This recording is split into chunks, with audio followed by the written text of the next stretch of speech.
Hey gardeners, this is Andy with Get Your Wellies. Welcome back to the garden. Today we're going to talk about this hot summer and how we're going to keep the garden cool. Well, I've got some shady business going on in the garden I was going to talk to you about. But why don't you get your wellies, meet me in the garden.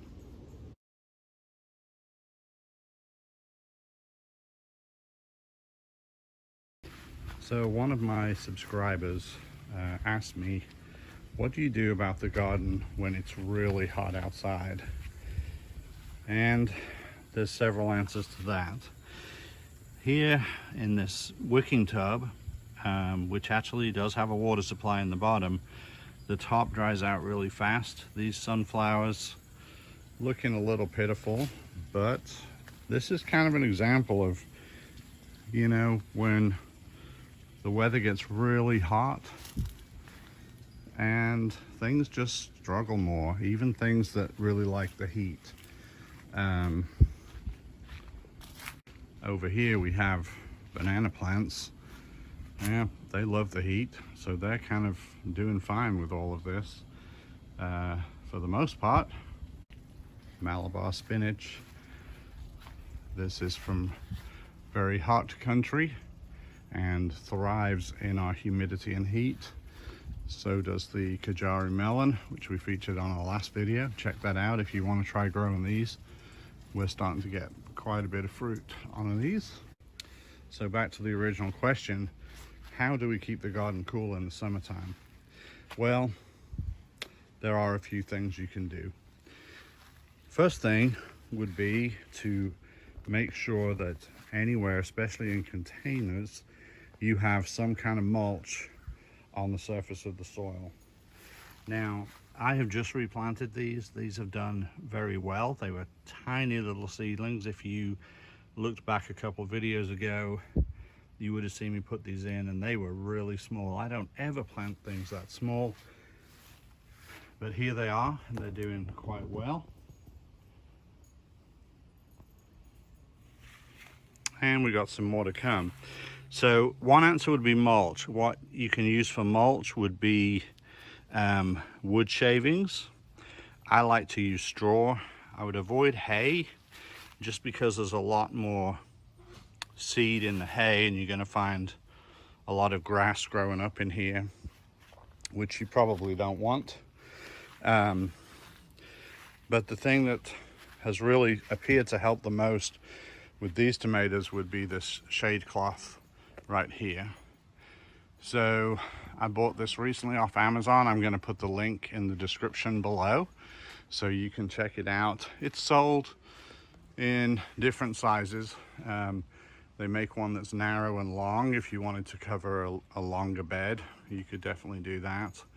One thing I notice, just looking under here, when they say shade cloth, that's really what it is. I mean, there's a pretty significant difference if you look in the shadows here where that shade cloth is versus the part over here to the right that's getting full sun. So there's quite a difference, and I can also tell you, just coming here and standing underneath this, there's a noticeable difference in the radiant temperature here as well.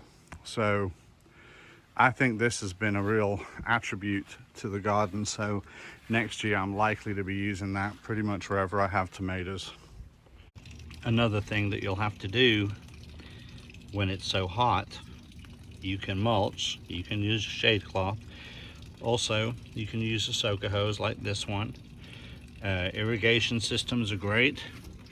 You can try that. The other thing you can do is resort to a water hose. That's always a good idea. I try and stay fairly low when I'm watering so as not to get the leaves just saturated. But you can see these sweet potatoes looking a little pitiful today in the sun. And normally the best time to water would be early in the morning if you can. That gives the water a chance to soak down without just most of it evaporating off, and the plant can get it into its system before the day gets too hot. So morning water, probably my preference. If you do it in the evening, just really avoid those leaves, avoid getting them wet so there's no rot setting in, and don't get the soil too wet or you'll have root rot too. So are there any disadvantages to using a shade cloth? Is it possible to shade too much and affect the plant's growth? Well, I suppose it would be if you were to go too much higher than about 60% on shade cloth. But honestly, I think the plants will do better with slightly less intense light, even 50% less. And the ability to stay in a normal temperature range will help to keep the plant healthy. This time of year, you know, full sun is about 6 hours a day. Most plants classified as full sun need 6 full hours. So if you're redirecting that light and making it 50%, then you know you probably need a full day of sun for these tomatoes. But I actually think so far, and it's still very hot here, these plants just look remarkably good, and we'll see as they get bigger. Now these three over here are Beta Lux, a determinate variety of tomato, slow to produce. I think I remember, and you all can correct me if I'm wrong, that these actually are probably more of an early season when it's slightly cooler anyway. But we'll see how they do. They're not growing super fast, but I'm going to leave them in for now. We've still got these other 6, and depending on how they do, they may be part of my garden earlier next year. So guys, in summary, 3 main things to do in your garden when it's really hot. First thing, do some top watering. You just plan on giving your plants extra water. It's going to happen because you're going to just have more evaporation. You can do that by hand watering. You can put some irrigation down. Soaker hoses are real cheap. They're not as good as the irrigation systems you can buy, but it's a great solution. If you want to put a timer on it, that works really well. Second thing, mulch your soil.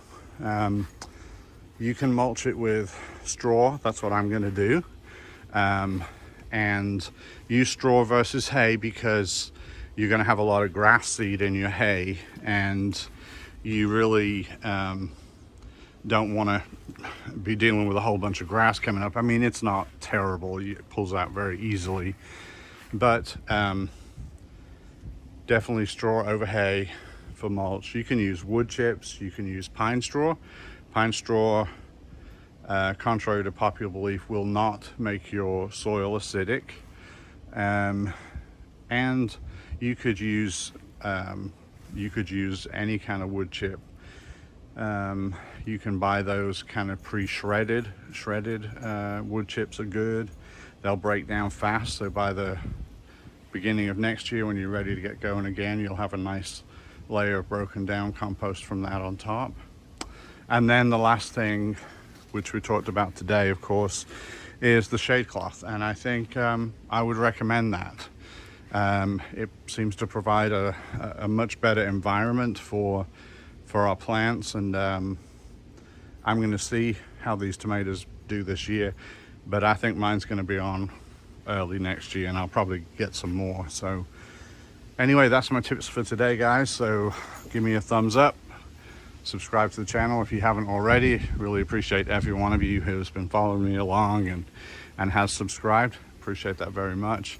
I hope you all have a great rest of your day. I will see you soon.